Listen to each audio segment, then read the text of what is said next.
Akakiiko ka Palamenti aka Science ne Technology akali mu kuteekateeka bbago lya National Biotechnology erinaasobozesa eggwanga okutandika okukozesa ebintu bya tekinologiya ebyenjawulo nga muno mw'otadde n'ensiri eza tekinologiya owa waggulu ezisobola okulya ensiri ezirwaza omusujja gwa malaria. Ababaka abatuula akakiiko kano bagamba nti kati yessaawa eggwanga litandika okukozesa tekinologiya n'ayambako okukulaakulanya eggwanga okugeza ng'ensigo enkolerere ezimanyiddwa ennyo nga GMOs ezinaayambako okwongera ku bungi bw'emmere mu ggwanga olwo kiyambeko okulwanyisa ebbula ly'emmere mu ggwanga. Akulira akakiiko ka Science ne Technology ya Engineer Kafeero Sekitoleko Robert akubidde omulanga omuntu yenna alina obumanyirivu ku tekinologiya owa waggulu asobola okuyamba eggwanga ajja abeegatteko basobole okukwataganira wamu okulaba nti ebbago lino liyisibwa mu bwangu ddala.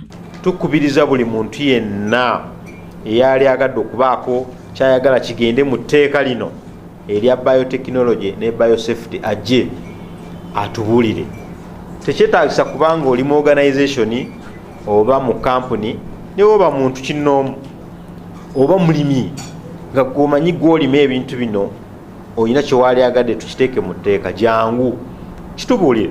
Onayongeddeko nti wadde nga tekinologiya ono mulungi ng'era ajja kuyamba eggwanga balina okufuna abakugu abateekeddwa okukebera obulabe obusobola okumuvaamu kuba abantu abamu bayinza okukola ebintu eby'obulabe eri obulamu bw'abantu ne kibaleetera okwejjusa lwaki bayisa ebbago lino.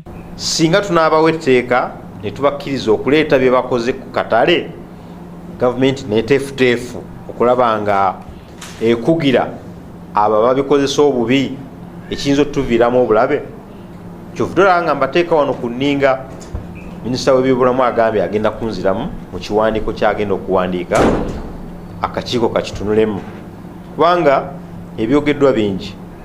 Ate ye minisita omubeezi w'ebibiina eby'obwegassi Gumengobi Frederick ategeezezza nga kati eggwanga bwe lyetaaga tekinologiya w'ensigo enkolerere ziyite GMOs kiyambeko okwongera ku mutindo gw'emmere ng'amawanga agatuliraanye omuli n'eggwanga lya Kenya. Ono ategeezezza nti ensigo zino tezirina bulabe eri bulamu bwa muntu kuba n'ebitongole ebinene ebirabirira abanoonyi b'obubudamu bibawa mmere evudde mu nsigo zino. Ensinga Kenya zo zaatandika dde okukozesa ensigo ezo ne Tanzania nazo ziyise etteeka ezikozesa ensigo ezo. Abamu batya nti ensigo zino zisobola okukosa obulamu bw'abantu.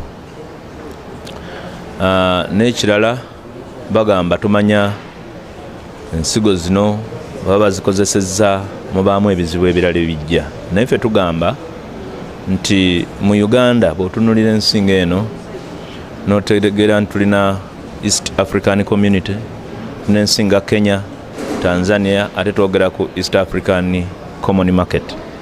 Bo abana Kenya bakozesa ensigo zino zifulumya oba emu efulumya kilozi nyingi nga ffe tukyesibidde kuzirya enkadde. Samla Hanifa, KTV, amalindirire.